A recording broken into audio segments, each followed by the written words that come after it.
A critical pre-flight test for Artemis I, the first trip to space for a NASA astronaut, and new Webb Space Telescope images of neighbors in our solar system. A few of the stories to tell you about this week at NASA.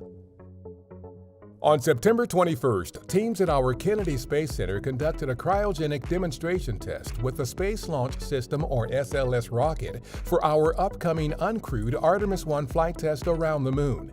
The demonstration test was designed to allow teams to confirm the repair of a hydrogen leak that cropped up during a previous launch attempt in early September, evaluate updated procedures for loading the rocket with propellant, and conduct additional evaluations.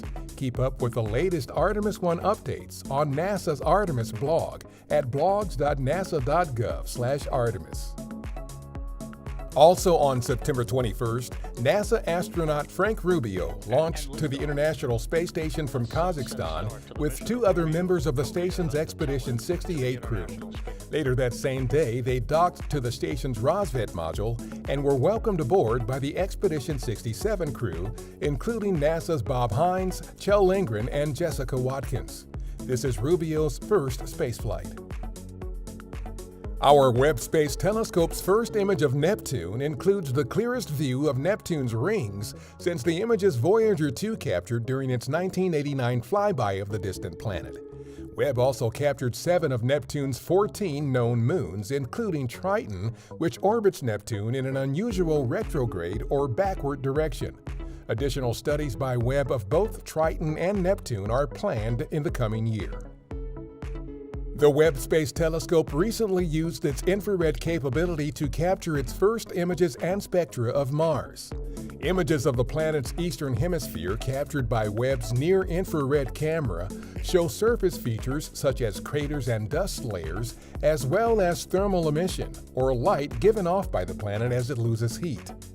Meanwhile, data from the telescope's first near-infrared spectrum of Mars could give astronomers additional details about the planet's surface and about its atmosphere. That strange noise is what a space rock crashing into Mars sounds like to our InSight lander. InSight detected seismic waves from 4 meteoroid impacts on the red planet in 2020 and 2021. This includes an impact on September 5, 2021, that made these craters. Not only are these the first impacts detected by InSight's seismometer since the spacecraft landed in 2018, but they also mark the first time seismic and acoustic waves from an impact have been detected on Mars. Our DART spacecraft is on track to intentionally crash into the asteroid moonlet Dimorphos on September 26th.